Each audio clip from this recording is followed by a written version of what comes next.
Hi, Scorpio. This is your reading for the week of September 29th, or when it resonates. Um, of course, it might be for Scorpio Sun, but it might be also Ascendant, Moon, possibly even Venus, or just a lot of Scorpio in your chart. So here we go. The thing that I kept seeing as I was in my head anticipating working with your energy, I kept seeing one of those old-fashioned, like out of the medieval times, where there were castles and kings, and you would see these pages, these young pages, with these long trumpets and the banner of the king hanging down, and he going doo, doo, doo, doo, announcing the king, right? And you're coming in behind them as the royal person, king, the queen, and you're kind of going, what? It's me. And it's very funny because it's like they see you as coming in with this great fanfare, and you're just going, what's the big deal? But what you don't seem to realize, Scorpio, is that for a lot of people, even though you don't see yourself as this kingly figure with all of this power and importance, people can often see you that way. And it can be intimidating for them. Not that you should worry about it. Be yourself. But it can, for people who are insecure or slightly emotionally discombobulated at the time, it can be intimidating. And so what you're being told here is this. It's not to underestimate yourself. It's not putting you on a high horse or anything, saying, oh, I'm all that. But it's understanding that just because you don't always recognize the power that you have, the power that you emanate, other people feel it. Whether they like it or whether or not they're offended by it, they see it, which means you'll often have people coming to you for help.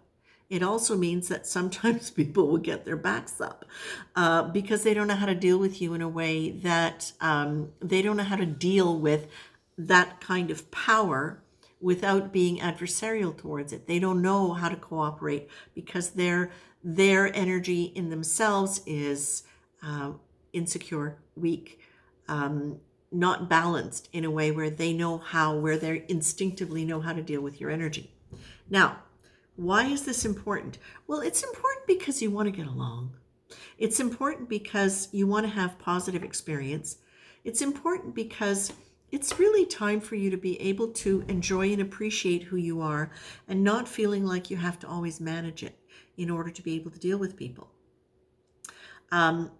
Your energy is meant to be used for much greater things than that. It's been used well up until now, and it's affected and been involved with human systems a lot. But you know yourself, Scorpio, that you have an innately, what can I say, divine spark. We all do, but you have an innate sense of wanting to be able to make a positive difference and to work in a certain quality of energy. Now, I'm going to be specific. I'm going to be more specific. Work in a quality of energy that is supportive and creates cooperation and that has positive effect on the people around you. And sometimes by creating systems, sometimes by supplying support, information, but you can do it on many different levels and you can do it on many higher levels than you have been. So what they're just saying to me now is many of you are transitioning over from having been very effective on the table and chair reality level, on the human, on the societal level, let's say. The way we have known society to be. But society is changing and the needs are changing. And you are changing in response to that because you've come in with a certain, I didn't know I was going to say this, certain kind of DNA, certain kind of spiritual DNA, which is activating now more and more. And it's causing you to really be able to and want to drop a lot of the old responsibilities and structures that you had taken on. It's because your soul is calling to you to wake up to another dimension of who you are. Now, when I started this, what I was feeling was really, really, really big divine love. You've got the love card as the essence of who you are. You've got the goddess head over heels card. You've got the humility card, which is saying there's more at work than just you. Remain open to the fact that there is a wisdom beyond yours and it's here for you. And you're being told to choose, right?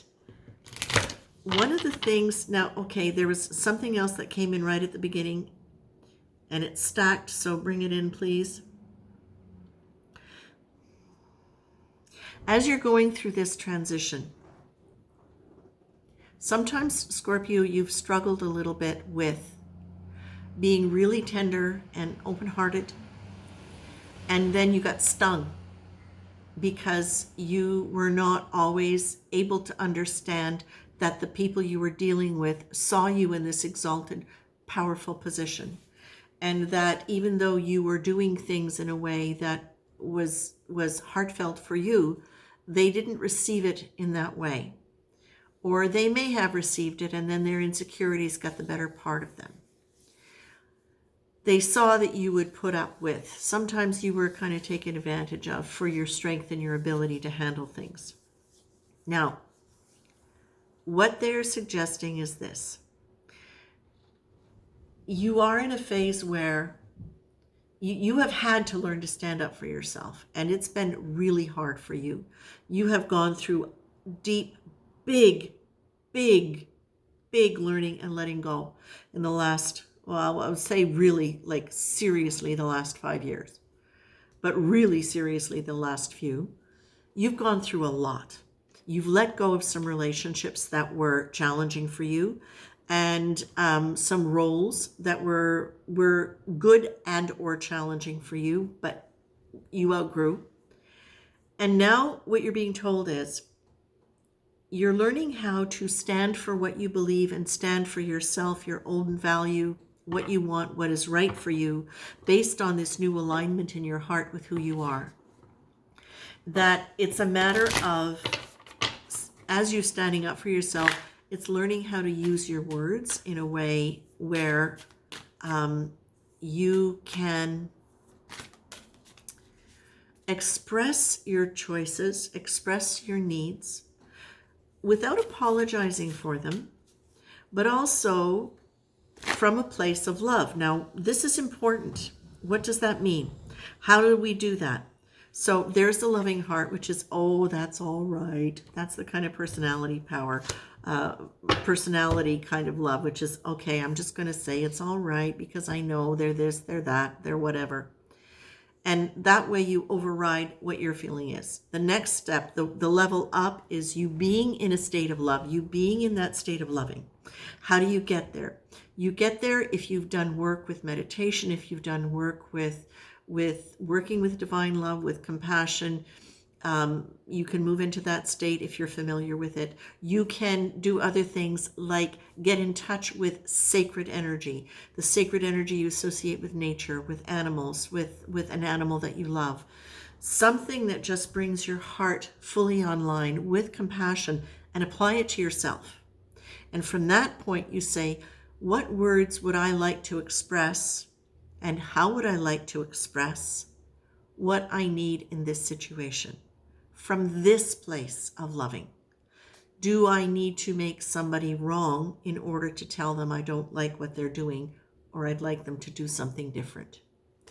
It's a really challenging time because it's not easy to confront. It feels like a confrontation, and it can definitely energetically feel like a confrontation to the other person. When we're coming at it with that sense of fear that they are going to react to it, because energetically we're kind of going in slightly defensively, right? It's like, and it can come off almost as offensively to them. So what they're suggesting is this: really move into that state of feeling love, and from that place say, when I want to use this words or state it that way, does it resonate with it? You know how sometimes you write an email to somebody and it's almost good, and then you land on one phrase and it's like clank, got to take that out. It doesn't feel right. It carries that to it. Well, it's the same kind of thing when you're preparing yourself in your mind or when you're writing an email. Okay? Line up with that feeling. And if what you're saying in your mind, what you're preparing in your mind, it aligns with that, amplifies that, or does not diminish it, then okay. But if it goes clank, or if it diminishes it, if it brings you down and you start feeling, not the way to go. Now, the other thing they're saying is, it is so much more challenging to do it in person and to do it spontaneously. So the more you can practice being in alignment with that energy, and being in alignment with that energy also means practicing staying in a more consciously self-aware state of you being bigger than your personality and being more than your coping mechanisms and your wounds and any of the other things that have perhaps potentially gotten in the way. The more you can spend time in that, the more automatic it's going to be to deal that way and genuinely from that heart place when you are in conversation or when situations come up spontaneously. It's a work of art and it's a work in progress. But it's something, Scorpio, that you absolutely have the capacity to do, and many of you are on your way to doing that already. I would venture to say that a lot of the people I'm reading for already know that feeling. And now the first thing is to apply it to yourselves, Scorpio. Apply it to yourselves. And then as you do that, you're able to expand that through your whole personality structure in a way where you're really bringing that through your words, but through your perception too, first and foremost. And then your words will follow that. Okay? Scorpio, I'm going to leave you with that. There is great divine presence here for you, because it really feels like this is, it's like they're helping. Do you ever, that expression, the penny drops, it's like one penny and then the whole thing flips? I think it has to do with an old mechanism. I'm not sure. I'll have to look it up. But that's what it feels like. It feels like you've done so much work, so much work, so much work, so much work. And now you're moving into that place where the ceiling opens up and you've got sky. Okay? God bless. Take care.